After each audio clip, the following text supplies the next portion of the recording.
ಏನು ನಮ್ಮ ಸ್ನೇಹಿತ ಸಾಧನೆ ಮಾಡ್ಕೊಂಡಿದಾರಲ್ಲ ಅವ್ರ ಮನೆ ಮೇಲೆ ಗಿಣಿ ಬಂದು 100-150 ಗಿಣಿಗಳು ಕೂತ್ಕೊಳ್ತವೆ. ಯಾಕಂದ್ರೆ ತಾಂತ್ರಿಕ ಸರಸ್ವತಿ ಆ ಯಮ್ಮನ ಕೈಲಿ ವೀಣೆ ಇರುತ್ತೆ, ಮತ್ತೆ ಹಸಿರು ಮೈ, ಚಂದ್ರ ಕಿರೀಟದ ಮೇಲೆ 3ನೇ ಕಣ್ಣು ತಾಯಿಗೆ ಗಿಣಿ ಇರುತ್ತೆ. ಮತ್ತೆ ಆ ತಾಯಿ ಸಂಹಾರ ಮಾಡೋಕ್ಕೂ ರೆಡಿ, ವಿದ್ಯಾಭ್ಯಾಸ ಮಾಡ್ಸೋಕ್ಕೂ ರೆಡಿ. ತಾಂತ್ರಿಕ ಸರಸ್ವತಿ ತಾಂತ್ರಿಕ ವಿದ್ಯೆ ಪ್ರತಿಯೊಂದೂ ಆ ತಾಯಿ ಆ ಒಳಗಡೆನೆ ಅಡಗಿದೆ. ಆ ತಾಯಿ ಹತ್ರನೇ ತುಂಬಾ ಚೆನ್ನಾಗಿ ಹೇಳ್ಕೊಡ್ತಾರೆ. ಒಳ್ಳೆ ತಾಂತ್ರಿಕ ವಿದ್ಯೆಗಳನ್ನ ಮಾತ್ರ ಕೆಡಕು ಮಾಡೋದಲ್ಲ.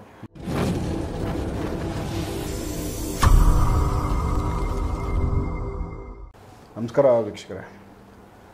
ಗುರುವರೇ, ಈಗ ನೀವು ಸಾಧನೆಗಳಲ್ಲಿ ಕುತ್ಕೊಂಡು ಸುಮಾರು ನದಿಗಳಲ್ಲಿ ಹೋಗ್ತೀರಾ, ಕೆಲವೊಂದು ಬೇರೆ ಬೇರೆ ಜಾಗಗಳು, ನಿರ್ಜನ ಪ್ರದೇಶಗಳಲ್ಲಿ ಎಲ್ಲ ಹೋಗಿ ಸಾಧನೆಗಳು ನೀವು ಅಮಾವಾಸ್ಯೆ, ಹುಣ್ಣಿಮೆ, ಕೆಲವೊಂದು ಗ್ರಹಣಗಳ ದಿನಗಳಲ್ಲಿ ಸಾಧನೆಗಳು ಕುತ್ಕೊಂಡು ಅದನ್ನು ಮಾಡ್ಕೊತೀರ. ಈಗ ನಮ್ಮ ವೀಕ್ಷಕರಲ್ಲಿ ಕೆಲವೊಬ್ಬೊಬ್ಬರಿಗೆ ಈ ಸಾಧನೆಗಳನ್ನ ನಾವು ಮಾಡ್ಕೊಬೇಕು ಅನ್ನೋ ಆಸಕ್ತಿ ಇರುತ್ತೆ. ಸೊ ಅಂಥವ್ರಿಗೋಸ್ಕರ ನಿಮ್ಮ ಕಡೆಯಿಂದ ಏನಾದರೂ ಒಂದು ಸಜೆಷನ್ನು, ಸಾಧನೆ ಮಾಡ್ಕೊಬೇಕು, ಇದೇ ಲೈನಲ್ಲಿ ನಾವು ಬರಬೇಕು ಅನ್ನೋರಿಗೆ ನೀವೇನು ಈ ಗೈಡೆನ್ಸ್ ಕೊಡ್ತೀರಾ?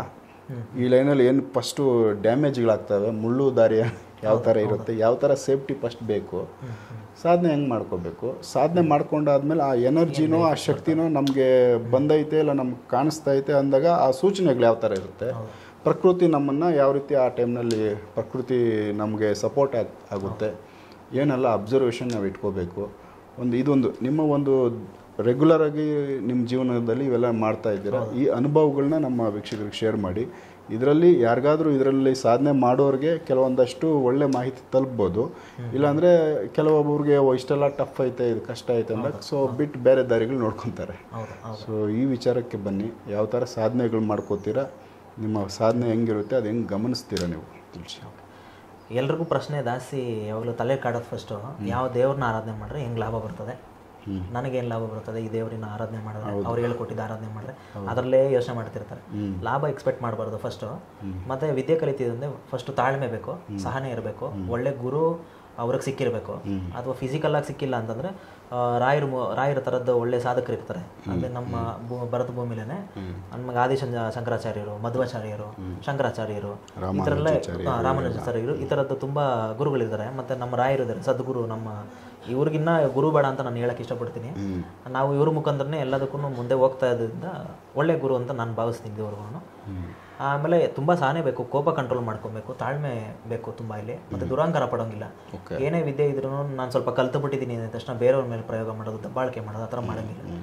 ತುಂಬ ಸಹನೆಯಿಂದ ಇರಬೇಕು. ಎಷ್ಟೇ ಮೇಲ್ಮಟ್ಟಕ್ಕೆ ಹೋಗ್ತಿದ್ರು ಇದರಲ್ಲಿ ವಿದ್ಯೆನಲ್ಲಿ ಯಾವಾಗಲೂ ನಾನಿಲ್ಲ, ನಾನು ಕಮ್ಮಿನೇ ಅಂತ ನಾನು ಅನ್ಕೊಳ್ತಾನೆ ಇರಬೇಕು. ಕಮ್ಮಿ ಅನ್ಕೊಂಡಾಗ ಎಕ್ಸ್ಪೀರಿಯನ್ಸ್ ಏನೇ ಕಲ್ತ್ರು ಅಹಂ ಬಂದು ಕುತ್ಕೊಬಾರ್ದು. ಹೌದು, ಸತ್ಯ ಆ ಥರ. ಹಾಗಾಗಿ ನಾವು ಸಾಧನೆಗಳು ಮಾಡ್ಕೊಂಡಾಗ ಕೆಲವೊಂದು ಸ್ಟಾರ್ಟಿಂಗ್ ಟೈಮಲ್ಲಿ ನನ್ನದೇ ಎಕ್ಸ್ಪೀರಿಯನ್ಸಲ್ಲಿ ದೇವಿ ಆರಾಧನೆ ಈಗ ಕೆಲವೊಂದು ನಾವು ಬೇಸ್ಮೆಂಟಿಂದ ಹೋಗ್ತಿರ್ತೀವಿ ಅಂತ ಇಟ್ಕೊಳ್ಳಿ. ಬೇಸ್ಮೆಂಟಿಂದ ಹೋಗ್ತಿರೋ ಟೈಮಲ್ಲಿ ಒಂದು ದೇವಿ ನನಗೆ ಪರಿಚಯ ಆಗ್ತಾರೆ. ಅದೇ ತಾಯಿನೇ ಪ್ರತ್ಯೇಕಿದ ತುಂಬ ಸಪೋರ್ಟಿವ್ ಆಗಿ ನಿಂತ್ಕೊಳ್ತಾರೆ ನಮ್ಮ ಲೈಫಲ್ಲಿ. ಅವರು ನಿಂತ್ಕೊಂಡಾಗ ನಾನು ವಜ್ಜಿನಾಗಿ ಉಳ್ಕೊಂಡಿದ್ದೀನಿ ಇದುವರೆಗೂ. ಆ ತಾಯಿ ಇವಾಗ ನನಗೆ ನುಡಿತಾಳೆ. ಆ ಟೈಮಲ್ಲಿ ನಾವು ಆಸ್ಟ್ರೋ ಟ್ರಾವೆಲಲ್ಲಿ ಇರೋ ಟೈಮಲ್ಲಿ ಸಂಚಾರದಲ್ಲಿ ಇರ್ತಾರೆ ತಾಯಿ. ಆ ಟೈಮಲ್ಲಿ ನಾನು ಅಚಾನಕ್ಕಾಗಿ ಸಿಕ್ಬಿಡ್ತೀನಿ ನಾನು ಅವ್ರಿಗೆ. ಓಕೆ. ಆಮೇಲೆ ಮಾತುಕತೆ ಆಗುತ್ತೆ ನನಗೂ. ಅಮ್ಮಂದು ಪರಿಚಯನೇ ನನಗೆ ಗೊತ್ತಿಲ್ಲ ಯಾರು ಅಂತೇಳಿ ಆ ಟೈಮಲ್ಲಿ. ಒಂದು 7-8 ವರ್ಷದ ಹಿಂದಿದ್ದ ಕತೆ ಇದು. ಆಮೇಲೆ ಅದಾಗಿದ್ಮೇಲೆ ಅಮ್ಮನ ಹತ್ರ ಮಾತುಕತೆ ಆದಮೇಲೆ ಅವಾಗ ನನಗೆ ಪರಿಚಯ ಆಗುತ್ತೆ. ಅಮ್ಮ ಯಾವ ಜಾಗದಲ್ಲಿ ಅಂತ ಗೊತ್ತಾಗುತ್ತೆ, ಎಲ್ಲಿ ಕೂತಿದ್ದಾರೆ ಅಂತ ಗೊತ್ತಾಗುತ್ತೆ. ನಾನು ಅಲ್ಲೆಲ್ಲ ಹೋಗೋದು ಬರೋದು ಮಾಡ್ತಿರ್ತೀನಿ, ಆಶೀರ್ವಾದ ತಗೊಳ್ತಿರ್ತೀನಿ ಅವಾಗವಾಗ. ಒಂದು ಸಮಯ ಬರುತ್ತೆ, ತುಂಬ ಭಯಂಕರ ಸಂದರ್ಭ ಅದು. ಅಲ್ಲಿಗೆ ಸಪೋರ್ಟ್ ಬೇಕಾಗಿತ್ತು ನನಗೆ ಒಂದು ಟೈಮ್.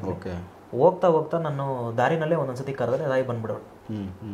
ಬರೋದು ಗೊತ್ತಾಗೋದು ನನಗೆ, ಅಷ್ಟು ಸುಲಭವಾಗಿ ಗೊತ್ತಾಗ್ಬಿಡೋದು. ಆಮೇಲೆ ಆ ತಾಯಿ ಬಂದರೆ ಹೆಂಗಿರ್ತದೆ ಅಂದರೆ ಸರ್, ಆ ವೈಬ್ರೇಷನ್ನು ಎಲ್ಲರೂ ಹೇಳ್ತಾರೆ ಮೈ ತುಂಬೋದು ನಿಜಾನೇ, ಆದರೆ ಮೈ ತುಂಬಲ್ಲ. ಆ ಒಂದು ಅವ್ರ ಫಿಸಿಕಲ್ ಸೈಜಸ್ ಇದೆಲ್ಲ ಅದನ್ನ ತಡ್ಕೊಳ್ಳೋ ಶಕ್ತಿ ಯಾರಿಗೂ ಇಲ್ಲ. ನಾವಿರೋದು ಒಂದು 5.5-6 ಅಡಿ ಇರ್ತೀವಿ ಅನ್ಕೋದು ಆ ಸೈಜಸ್ಸಲ್ಲಿ. ಮತ್ತು ಅವರು 13, 14, 15 ಅಡಿ 16 ಅಡಿವರೆಗೂ ಇರ್ತಾರೆ ಅವರು. ಮತ್ತು ಆ ಥರ ಮಸಲ್ಸ್ ಬಿಲ್ಡ್ ಆಗಿರ್ತೈತೆ ಅವ್ರದ್ದು, ಕೈಗಳಾಗಲಿ ಕಾಲುಗಳಾಗಲಿ. ಅದು ಈ ದೇಹದೊಳಗಡೆ ಕುತ್ಕೊಳ್ಳೋ ಚಾನ್ಸಸ್ ಇಲ್ಲೇ ಇಲ್ಲ. ಮತ್ತು ಅವ್ರ ಆತ್ಮಶಕ್ತಿನ ತಡೆಯುವಂಥ ಶಕ್ತಿ ನಮ್ಮ ಆತ್ಮಕ್ಕೂ ಇಲ್ಲ. ನಮಗೊಂದು 0.1 ಅಷ್ಟು ತಡ್ಕೊಳಕ್ಕಾಗಲ್ಲ. ಅಂದರೆ ಯಾವುದೇ ಸ್ವಾಮಿ ಅಥವಾ ದೇವಿ ಆಗಲಿ ಮೈ ತುಂಬೋದು ಯಾವ ರೀತಿ ಅಂತಂದರೆ, ಸುಮ್ಮನೆ ಒಬ್ಬ ವ್ಯಕ್ತಿ ಕುತ್ಕೊಂಡು ದೇಹಕ್ಕೆ ಒಂದು ಶಕ್ತಿನ ಆವಾಹನೆ ಮಾಡ್ಕೊಳ್ತಾನೆ.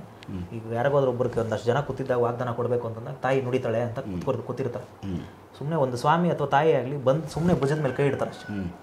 ಹಿಂದೆ ಬಂದು ನಿಂತ್ಕೊಂಡು ಆ ಸಾಧಕನಿಂದ ಬೆನ್ನ ಮೇಲೆ ಹಿಂಗೆ ಕೈ ಇಡ್ತಾರೆ ಅಷ್ಟೇ. ಆ ಭುಜದ ಮೇಲೆ ಕೈ ಇಟ್ಟಾಗ ಆ ಶಕ್ತಿಯ ವೈಬ್ರೇಷನ್ನು ಆ ತಡ್ಕೊಳಕ್ಕೆ ಆಗ್ದಿರೇ ಆ ಥರ ರಿಯಾಕ್ಟ್ ಮಾಡೋದು ಒಳಗಡೆ ಬಂದರು ಅಂತ ಆ ಥರ ಆಗುತ್ತೆ. ಆದರೆ ಅವರಿಗೂ ಗೊತ್ತಿಲ್ಲದೆ ಅಮ್ಮ ಮನಸ್ಸಲ್ಲಿ ನುಡಿತಾ ಇರ್ತಾರೆ. ಅವರು ಸ್ಪರ್ಶ ಮಾಡಿರೋದಕ್ಕೆ ಮನಸ್ಸಲ್ಲಿ ನುಡಿತಾ ಹೋಗ್ತಿರ್ತಾರೆ, ಪ್ರತಿಯೊಂದು ದೃಷ್ಟಿಲಿ ತೋರಿಸ್ತಾ ಹೋಗ್ತಿರ್ತಾರೆ. ಅವ್ರು ಅದನ್ನು ಹೇಳ್ತಾ ರಿಯಾಕ್ಟ್ ಮಾಡ್ತಾ ಹೋಗ್ತಿರ್ತಾರೆ.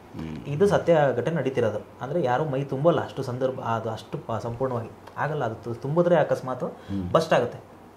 100% ಕುತ್ಕೊಳ್ಳೋಕೆ ನಾನು ಟ್ರೈ ಮಾಡಿದ್ರೆ ಅವ್ರ ಮನಸ್ಸು ಮಾಡಿದ್ರೆ ಬಸ್ಟ್ ಆಗುತ್ತೆ, ಇಮಿಡಿಯೇಟ್ ಬಸ್ಟ್ ಆಗುತ್ತೆ. ಸಪೋರ್ಟ್ ಇರಲ್ಲ.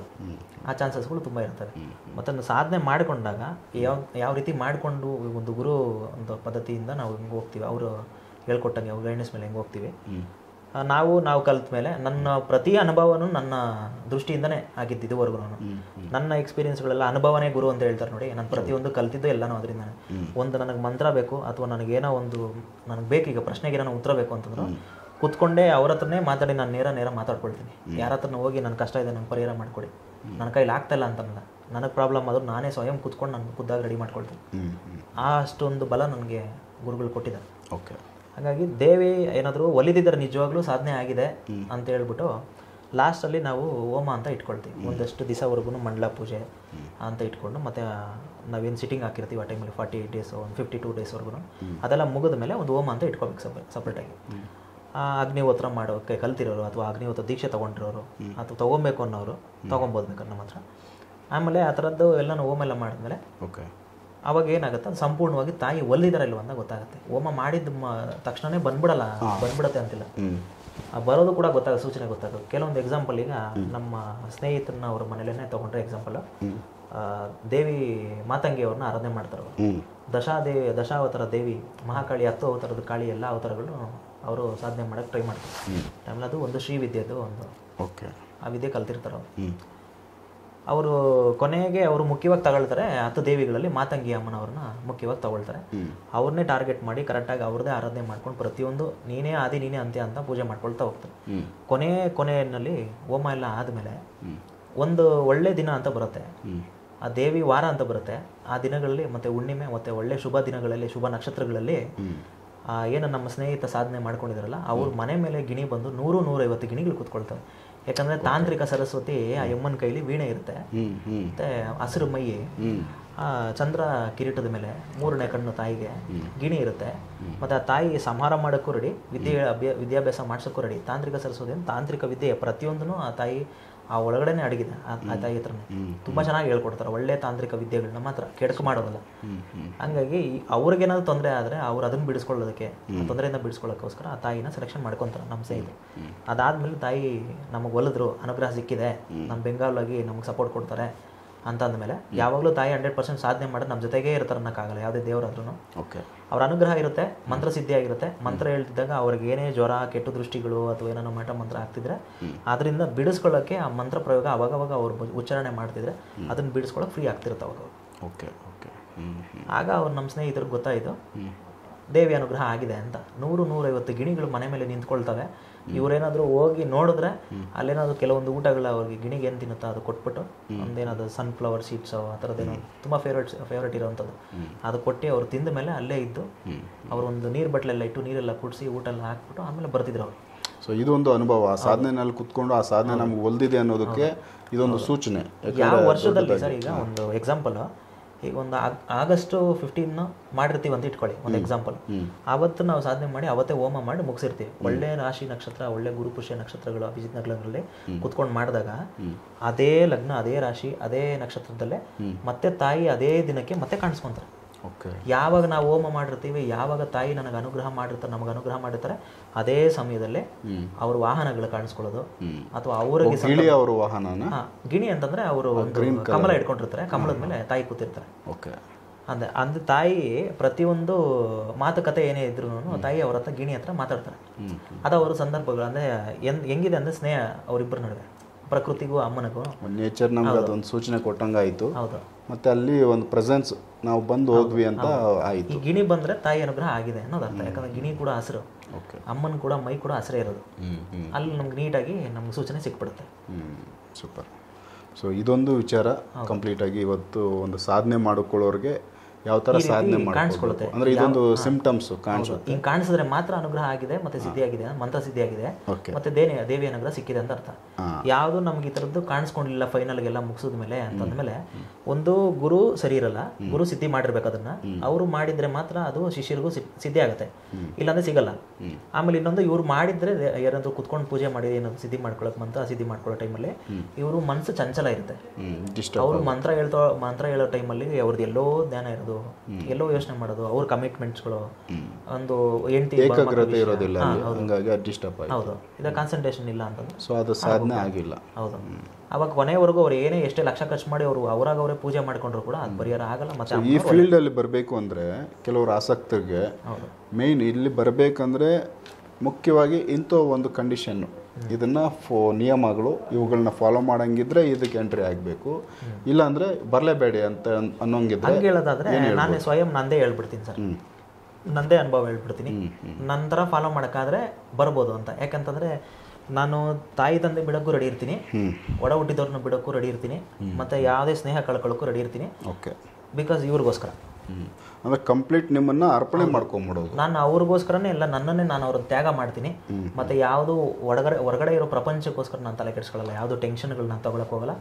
ನಾನು ಇರೋದ್ರಲ್ಲಿ ನಾನು ಅಚ್ಚುಕಟ್ಟಾಗಿರ್ತೀನಿ, ನನಗೆ ಅವ್ರು ಕೊಟ್ಟಿದ್ರಲ್ಲಿ ತೃಪ್ತಿಯಾಗಿರ್ತೀನಿ. ನಾನು ಅಷ್ಟೇ ನನ್ನ ಲೈಫಲ್ಲಿ, ಇವರಷ್ಟೇ ನನ್ನ ಲೈಫಲ್ಲಿ ಅಂತ ನಾವು ಹತ್ರ ಹೋದ್ರೆ ನಮ್ಮಿಂದ 4-5 ಜನಕ್ಕೆ ಒಳ್ಳೇದಾಗೋದಾದ್ರೆ ಆಗಲಿ. ನಾವು ಹುಟ್ಟಿದ್ದಕ್ಕೊಂದು ಸಾರ್ಥಕ, ನಾವು ಬಂದಿದ್ದು ನಮಗೆ ಗೊತ್ತೇ ಇಲ್ಲ, ಪರಿಜ್ಞಾನ ನಮಗಿಲ್ಲ, ಅಥವಾ ನಮ್ಗೆ ಉದ್ದೇಶನೇ ಗೊತ್ತಿಲ್ಲ ಅಂದರೆ ತಿಳ್ಕೊಳಕ್ಕಾದ್ರೂ ಪ್ರಯತ್ನ ಮಾಡೋಕ್ಕಾದ್ರೆ ಮಾಡ್ಬೋದು. ತಾಳ್ಮೆ ಬೇಕು ಸರ್, ತುಂಬ ತಾಳ್ಮೆ ಬೇಕು. ಓಕೆ, ಒಂದು ರೆಸ್ಪೆಕ್ಟ್ ಇರಬೇಕು, ಒಂದು ಕೃತಜ್ಞತೆ ಅವ್ರಿಗೋಸ್ಕರ ನಾವಿಲ್ಲಿ ನಮಗೆ ಇಲ್ಲಿ ಕಳ್ಸಿದ ಮೇಲೆ ನಾವೇನಾದ್ರೂ ಒಂದು ಮಾಡಿ ಹೋಗ್ಬೇಕು ಅನ್ನೋದಷ್ಟೇ. ಅದು ಈ ಥರ ಫಾಲೋ ಮಾಡ್ಕೊಂಡು ಹೋದ್ರೆ ಏನಾದರೂ ಆಗುತ್ತೆ. ನಾವು ಅರ್ಪಣೆ ಮಾಡ್ಕೊಂಡ್ಬಿಡ್ಬೇಕು ಸರ್, ಪರಕಾಯ ಪ್ರವೇಶ ಆಗಬೇಕು. ಈ ಥರ ಇದ್ದಾಗ ಬಂದು ಸಾಧನೆ ಮಾಡ್ಕೋಬೋದು. ಹೌದು, ಯಾವಾಗ ಯಾವುದನ್ನು ಬೇಕೋ ಸಾಧನೆ ಮಾಡೋಕ್ಕೆ ಸಾಧ್ಯ ಇದೆ. ಹೌದು, ತುಂಬ ತಾಳ್ಮೆ ಮಾತ್ರ ತುಂಬ ಮುಖ್ಯ ಸರ್ ಇದರಲ್ಲಿ. ಯಾಕಂದರೆ ಎಷ್ಟೋ ಗಲಾಟೆಗಳು ಬರೋದು ಹೋಗ್ತವೆ, ಅವಮಾನಗಳಾಗ್ತಿರ್ತವೆ, ಮಾನಸಿಕವಾಗಿ ತೊಂದರೆ ಅಂತ ಬಂದೇ ಬರ್ತವೆ ಫ್ಯಾಮಿಲಿಗಳಲ್ಲಿ. ಈಗ ಮತ್ತೆ ಫ್ರೆಂಡ್ಸ್ಗಳಿಂದ ತೊಂದರೆ ಬರ್ಬೋದು. ಇದೆಲ್ಲನೂ ಮೀರಿ ನಾನು ನಿಂತ್ಕೊಳ್ತೀನಿ, ಪ್ರತಿಯೊಬ್ಬರನ್ನು ಕಳ್ಕೊಂಡು ನಾನು ಇವ್ರಿಗೋಸ್ಕರ ನಿಂತ್ಕೊಳ್ತೀನಿ ಅನ್ನೋದಾದ್ರೆ ಅವರು ನಿಮ್ಮೆಲ್ಲ ಸುಖಕ್ಕೋಸ್ಕರ ನಿಂತ್ಕೊಳ್ತಾರೆ. ನೆಕ್ಸ್ಟ್ ಇಷ್ಟೇ ಬರೋದು ಸರ್. ಇಲ್ಲಿ ನಾವು ಅವ್ರಿಗೋಸ್ಕರ ನಿಂತ್ಕೊಂಡ್ರೆ ಅವರು ನಮಗೆ ಅನುಗ್ರಹ, ನಮ್ಗೆ ಏನು ಬೇಕೋ ಸಪೋರ್ಟ್ ಮಾಡ್ತಾರೆ ಅವರು. ನಮಗೆ ಇಲ್ಲಿ ಸಿಗದೇ ಇರೋ ಸುಖ ಕೊಡ್ತಾರೆ ಸರ್ ಅವರು. ಧ್ಯಾನ ಮಾಡಿಕೊಂಡು ನಾವು ಕಣ್ಮುಚ್ಕೊಂಡು ಕೂತ್ಕೊಂಡ್ರೆ ಆ ಟ್ರಾವೆಲಲ್ಲಿ ಸಿಗೋ ತೃಪ್ತಿ, ಅಲ್ಲಿ ಸಿಗೋ ಸಂತೋಷ, ಅಲ್ಲಿ ಸಿಗೋವಂಥ ಹೊಟ್ಟೆ ತುಂಬುವಷ್ಟು ಊಟ ಇನ್ನೆಲ್ಲೋ ನಮಗೆ ಸಿಗಲ್ಲ. ಅಷ್ಟು ತೃಪ್ತಿ ಈ ಫೀಲ್ಡಲ್ಲಿದೆ. ಸೂಪರ್. ಸೊ ವೀಕ್ಷಕರೇ, ಇದೊಂದು ಗುರುವರ ಅನುಭವ. ಅವರು ಸಾಧನೆಗಳು ಮಾಡ್ಕೋಬೇಕಾದ್ರೆ ಯಾವ ಥರ ಸಾಧನೆ ಮಾಡ್ಕೋಬೇಕು, ಸಾಧನೆನ ನಾವು ಮಾಡಿ ಆದಮೇಲೆ ಅದು ಪರಿಸರದಲ್ಲಿ ಯಾವ ಥರ ಒಂದು ವಾತಾವರಣ ನಮಗೆ ನಾವು ಮಾಡಿದ ಸಾಧನೆ ಆಗೈತೆ, ಸಿದ್ಧಿ ಪಡ್ಕೊಂಡಿದ್ದೀವಿ ನಾವು, ಸೂಚನೆಗಳು, ಸೊ ಏನೆಲ್ಲ ಒಂದು ಪರಿಸರದಲ್ಲಿ ನಾವು ನೋಡೋಕ್ಕೆ ಸಾಧ್ಯ ಇದೆ, ಅವುಗಳನ್ನ ಕಂಡಿಡ್ಕೋಬೋದು ಅನ್ನೋ ವಿಚಾರನ ತಿಳಿಸಿದ್ದಾರೆ. ಸೊ ಯಾರಿಗಾದರೂ ಈ ಥರ ಸಾಧನೆ ನಾವು ಮಾಡ್ಕೋಬೇಕು, ನಾವು ವಿದ್ಯೆ ಕಲಿಬೇಕು ಅನ್ನೋರು, ಸೊ ಈ ಕೆಲವೊಂದಷ್ಟು ನಿಯಮಗಳನ್ನ ಅವ್ರು ಹೇಳಿದ್ದಾರೆ, ಅವುಗಳನ್ನ ನಾವು ಫಾಲೋ ಮಾಡ್ತೀವಿ ಅನ್ನೋ ಧೈರ್ಯ ಇದ್ದವರು ಸೊ ಡೈರೆಕ್ಟಾಗಿ ನೀವು ಕಾಂಟ್ಯಾಕ್ಟ್ ಮಾಡ್ಬೋದು. ಅವರು ಅದಕ್ಕೆ ಸಂಬಂಧಪಟ್ಟಂತೆ ವಿದ್ಯೆ ಕಲಿಸ್ಕೊಡೋ ಒಂದು ವಿಚಾರ ಅವರು ಈಗ ಯೋಚನೆ ಮಾಡ್ತಾವ್ರೆ. ಆ ಥರ ಸಾಧಕರು ಬಂದರೆ ನಾವು ಕಲಿಸ್ಕೊಡ್ತೀವಿ ಅಂತೇಳಿ ಅವ್ರು ಹೇಳ್ತಾ ಇದ್ದಾರೆ. ರೆಡಿ ಇದ್ದೀರಲ್ಲ? ನೆಕ್ಸ್ಟ್ ಇವಾಗ ಎಷ್ಟು ನಿಮ್ಮ ಹತ್ರ ಬರ್ಬೋದು? ಇನ್ನೊಂದು ವಿಷಯ ನಾನು ಹೇಳಬೇಕು, ಯಾಕೆ ನಮ್ಮ ಚಾನಲ್ ಇರೋರು ಎಲ್ಲರೂ ಅವ್ರವ್ರದ್ದು ಒಂದೊಂದು ಜಾಗ ಅಂತ ಇದೆ. ಅವ್ರ ದೇವಸ್ಥಾನ ಅಂತ, ಅವ್ರ ಮನೆ ಅಂತ ಮಾಡ್ತಿರ್ತಾರೆ, ಎಲ್ಲ ಒಂದು ಕಡೆ ಕೂತ್ಕೊಂಡು ವರ್ಕ್ ಮಾಡ್ತಿರೋದು ನಮ್ಮ ಚಾನಲ್ಗಳಲ್ಲಿ ಅವರು ತೋರಿಸ್ಕೊಂಡಿದ್ದಾರೆ. ನಾನು ತೋರಿಸ್ಕೊಳ್ಳೋಕೆ ಇನ್ನೂವರೆಗೂ ಪ್ರಯತ್ನ ಮಾಡಲಿಲ್ಲ. ಯಾಕೆ ತೋರಿಸ್ಕೊಳ್ಳೋಕೆ ಪ್ರಯತ್ನ ಮಾಡಲಿಲ್ಲ? ನನ್ನ ಹತ್ರ ಜಾಗ ಇಲ್ಲ ಒಂದು, ಮತ್ತೆ ದೇವಿ ವಿಗ್ರಹ ಸಿಗ್ಬೇಕಾಗಿರೋದು ನನ್ನ ಋಣದಲ್ಲಿರೋ ನನ್ನ ಅಮ್ಮ ನನಗೆ ಸಿಗೋವರೆಗೂ ನಾನು ಗುಡಿ ಕಟ್ಟಕ್ಕೆ ನನಗೆ ಜಾಗ ಆಗ್ತಾಯಿಲ್ಲ, ಮತ್ತೆ ನನ್ನ ಹತ್ರ ಜಾಗ ಇಲ್ಲ, ಮತ್ತೆ ದುಡ್ಡು ಇಲ್ಲ ಅನ್ನೋ ಒಂದು ಕಾರಣಕ್ಕೋಸ್ಕರ ನನ್ನ ಕೆಲಸ ಮಾತ್ರ ನಾನು ಮಾಡ್ಕೊಂಡು ಹೋಗ್ತಾಯಿದ್ದೀನಿ. ಯಾವಾಗ ಗುರುಗಳ ಅನುಗ್ರಹ ಅದಕ್ಕೋಸ್ಕರ ಆಗುತ್ತೋ ಆಗಲಿ ಅನ್ನೋ ಒಂದು ಕ್ವಶನ್ ಕಾಯ್ಕೊಂಡು ಕೂತಿದ್ದೀನಿ. ಬಟ್ ನಾವು ಆನ್ಲೈನ್ ಕನ್ಸಲ್ಟ್ ಮಾಡಿಕೊಂಡೆ, ಕನ್ಸಲ್ಟ್ಗೆ ಅಂತ ಏನು ಫೀಸ್ ಇಟ್ಟಿರ್ತೋ ಅದು ಫೀಸ್ ತೊಗೊಂಡು ಅವ್ರಿಗೆ ಆನ್ಲೈನ್ ಕನ್ಸಲ್ಟ್ ಏನಿರುತ್ತೋ ಅದು ಚೆಕ್ ಮಾಡಿ ಹೇಳಿದ್ಮೇಲೆ ಮತ್ತು ಅವ್ರ ಪರಿಹಾರ ಏನಿರುತ್ತಲ್ಲ ಆ ಪರಿಹಾರಕ್ಕೆ ಏನು ನಾವು ತೊಗೊಳ್ಬೇಕು, ಪೂಜೆ ಮಾಡಬೇಕು, ಮಾಡಿ ಅವ್ರ ಕಂಪ್ಲೀಟ್ ರಿಸಲ್ಟ್ ಕೊಟ್ಟಿದ್ದೀವಿ. ಆ ರಿಸಲ್ಟ್ಗಳಿಗೆ ಕೆಲವೊಂದು ಎಪಿಸೋಡ್ಗಳು, ನಮ್ಮದು ಎಪಿಸೋಡ್ಗಳಲ್ಲಿ ಕಾರಣ ಇದೆ, ರಿಸಲ್ಟ್ ಕೊಟ್ಟಿರೋದು ವಿಡಿಯೋಗಳು ಬಂದಿದೆ. ಹಾಗಾಗಿ ನಮ್ಮ ಜಾಗಗಳು ಇಲ್ದಿರೋ ಒಂದು ಕಾರಣಕ್ಕೆ ನಾನು ತೋರಿಸ್ಕೊಳಕ್ಕಾಗ್ತಿಲ್ಲ. ಬಟ್ ಅದೊಂದು ಕಾರಣಕ್ಕೋಸ್ಕರ ನಾನು ಇಲ್ಲೇ ಫೋನಲ್ಲಿ ನಾನು ಅವ್ರಿಗೆ ಫೋನ್ ಮಾಡಿ, ಕಸ್ಟಮರ್ಗೆ ಫೋನ್ ಮಾಡಿ ನಮ್ಮ ರಿಸಲ್ಟ್ ಹಿಂಗಿದೆ, ನಾವು ಕೆಲಸ ಮಾಡಿದ್ದೀವಿ ಅಂತ ತೋರಿಸ್ಕೊಳಕ್ಕಾದ್ರೆ ಅಟ್ಲೀಸ್ಟ್ ನಾವು ಕೂತಿದ್ದೀವಿ, ನಮ್ಮ ಕರ್ತವ್ಯ ಏನಿದೆ ಅದು ನಾವು ತೋರಿಸಲೇಬೇಕು, ನಮ್ದು ಏನು ಕೆಲಸ ನಾವು ಮಾಡಿದ್ವಿ ಅಂತ ಅದೊಂದು ಕಾರಣಕ್ಕೋಸ್ಕರ ತೋರಿಸಿದ್ದೀವಿ. ಒಂದು ತೋರಿಕೆ ಎಲ್ಲ ಇದು, ಬಟ್ ಆಗ ಒಂದು ಆ ಜಾಗ ತೋರ್ಸೋಕ್ಕಾಗ್ತಿರೋ ಒಂದು ಕಾರಣಕ್ಕೆ ಇದನ್ನಾದರೂ ನಾವು ಮಾಡ್ತಾ ಇದ್ದೀನಿ ಅಂತ. ಸೊ ಏನಂದರೆ ಈಗ ಒಂದು ಬೆಂಗಳೂರು ಸುತ್ತಮುತ್ತ ಒಂದು ಜಾಗ ಮಾಡಬೇಕು ಅಂದರೆ ತುಂಬ ಖರ್ಚಾಗುತ್ತೆ. ಸೊ ಆ ಶಕ್ತಿ ಈಗ ಇನ್ನೂ ಗುರುವರೆಗೆ ಬಂದಿಲ್ಲ. ಹಾಗಾಗಿ ಅವರಲ್ಲಿ ವಿದ್ಯೆ ಮಾತ್ರ ಐತೆ, ಸಾಧನೆ ಮಾಡ್ಕೊಂಡು ಹೋಗ್ತಾ ಇದ್ದಾರೆ. ಸೊ ಒಂದು ಜಾಗ ಅವರು ಒಂದು ಆರಾಧನೆ ಮಾಡೋ ದೈವಕ್ಕೋಸ್ಕರ ಒಂದು ಜಾಗ ಅಂತ ಅವರು ಹುಡುಕ್ತಾ ಇದ್ದಾರೆ. ಅದಾದ ಕೂಡಲೇ ಆ ಜಾಗನ ಪ್ರಮೋಷನ್ ಮಾಡೋದು, ಅಂದರೆ ಅದನ್ನು ತೋರಿಸೋ ಪ್ರಯತ್ನ ಮಾಡಿ ಅಲ್ಲಿಗೆ ಡೈರೆಕ್ಟಾಗಿ ಬರೋ ಪಬ್ಲಿಕ್ನ ಡೈರೆಕ್ಟಾಗಿ ಅಲ್ಲಿಗೆ ಕರೆಯೋವಂಥ ಒಂದು ವ್ಯವಸ್ಥೆ ಆವಾಗ ಮಾಡೋದಕ್ಕೆ ಅವರು ರೆಡಿ ಇದ್ದಾರೆ. ಸೊ ಅಲ್ಲಿವರೆಗೂ ಡೈರೆಕ್ಟಾಗಿ ಈಗ ಫೋನ್ ಮುಖಾಂತರ ಕಮ್ಯುನಿಕೇಷನ್ ಮಾಡೋದು, ಇಲ್ಲ ಬೇರೆ ಯಾವುದೋ ಒಂದು ಜಾಗದಲ್ಲಿ ಅವರನ್ನು ಭೇಟಿ ಮಾಡೋದು, ಇಲ್ಲ ಖುದ್ದಾಗಿ ಸ್ವಂತ ಯಾರು ಸಮಸ್ಯೆ ಇರ್ತಾರೋ ಅವ್ರ ಜಾಗಕ್ಕೆ ಹೋಗಿ ಭೇಟಿ ಮಾಡೋವಂಥದ್ದು, ಈ ಥರ ಒಂದು ಬೇರೆ ಆಲ್ಟರ್ನೇಟಿವ್ ವ್ಯವಸ್ಥೆಗಳನ್ನ ಇಟ್ಕೊಂಡು ಅವರು ಪರಿಹಾರಗಳು ಕೊಡ್ತಾ ಇದ್ದಾರೆ. ಆ ಪರಿಹಾರಗಳಲ್ಲಿ ರಿಸಲ್ಟ್ ಸಿಗ್ತಾ ಇದ್ದಾವೆ. ಸೊ ಇದೊಂದು ಅನುಕೂಲ. ತುಂಬ ಕಂಫರ್ಟೇಬಲ್ ಬೇಕು, ನಮಗೆ ಎಲ್ಲ ಅನುಕೂಲಗಳು ಬೇಕು ಅಂದಾಗ ಅದನ್ನೆಲ್ಲ ಕೊಡೋದಕ್ಕೆ ಸಾಧ್ಯ ಇಲ್ಲ. ಕೆಲವೊಂದನ್ನು ನಮಗೆ ಅನುಕೂಲಗಳು ಏನು ಇಲ್ಲದೇ ಇದ್ದರೂ ತೊಂದರೆ ಇಲ್ಲ, ನಮ್ಮದೇನೋ ಈ ಥರ ತೊಂದರೆ ಐತೆ, ಸಮಸ್ಯೆ ಐತೆ, ಇದು ಬಗೆಹರಿದ್ರೆ ಸಾಕು, ನೀವು ಹೆಂಗನ ಬಗೆಹರಿಸ್ಕೊಳ್ರಿ, ನಮ್ಗೆ ಇದನ್ನು ಬಗೆಹರಿಸ್ಕೊಟ್ಬಿಡಿ ಸಾಕು ಅಂತ ಅನ್ನೋರಿಗೆ. ಸೊ ಗುರುವರು ಅವ್ರಿಗನ್ಸಿದ ರೀತಿಯಲ್ಲಿ ತೋಚಿದ್ದು ಮಾರ್ಗಗಳಲ್ಲಿ ಅವರು ಅದನ್ನು ಬಗೆಹರಿಸ್ಕೊಡ್ತಾ ಬಂದಿದ್ದಾರೆ. ಸೊ ಇದನ್ನು ಬಳಸ್ಕೊಳ್ಳೋದು ನಿಮ್ಗೆ ಸೇರಿದ್ದು ವೀಕ್ಷಕರೇ. ಅವ್ರು ಇರೋದನ್ನು ಹೇಳಿದ್ದಾರೆ ಓಪನ್ ಆಗಿ, ಅದರಲ್ಲಿ ಬೇರೆ ಯಾವುದೂ ಅನುಮಾನಗಳಿಲ್ಲ. ಅದನ್ನು ಇರೋದು ನಾನು ಹೀಗಿದ್ದೀನಿ ಅಂತ ಅವರು ಇರೋ ಪರಿಸ್ಥಿತಿ ಹೇಳಿರೋದ್ರಿಂದ ಅದನ್ನು ಮುಂದೆ ತೋರಿಸಿದ್ದೀವಿ ನಾವು. ಸೊ ನೀವು ಅವ್ರನ್ನ ನೋಡ್ಕೊತ ನಿಮ್ಮ ಸಮಸ್ಯೆಗಳನ್ನ ಅವರಲ್ಲಿ ಹೇಳ್ಕೊತ ಯಾರಿಗೆ ಅವ್ರ ಹತ್ರ ಬಗೆಹರಿಸ್ಕೊಳ್ಳೋ ಋಣ ಇದೆ ಅವ್ರು ಬಗೆಹರಿಸ್ಕೋಬೋದು ಅಂತೇಳಿ ನಾವು ಕೇಳ್ಕೊಳ್ತೀವಿ. ಸೊ ನೆಕ್ಸ್ಟ್ ಬೇರೆ ವಿಚಾರಗಳನ್ನ ನಾನು ಗುರುವ್ರ ಜೊತೆ ಮಾತಾಡ್ತಾ ಹೋಗ್ತೀನಿ. ಎಪಿಸೋಡ್ಗಳನ್ನ ಮಿಸ್ ಮಾಡದೆ ನೋಡ್ತಾ ಹೋಗಿ ವೀಕ್ಷಕರೇ. ನಮಸ್ಕಾರ.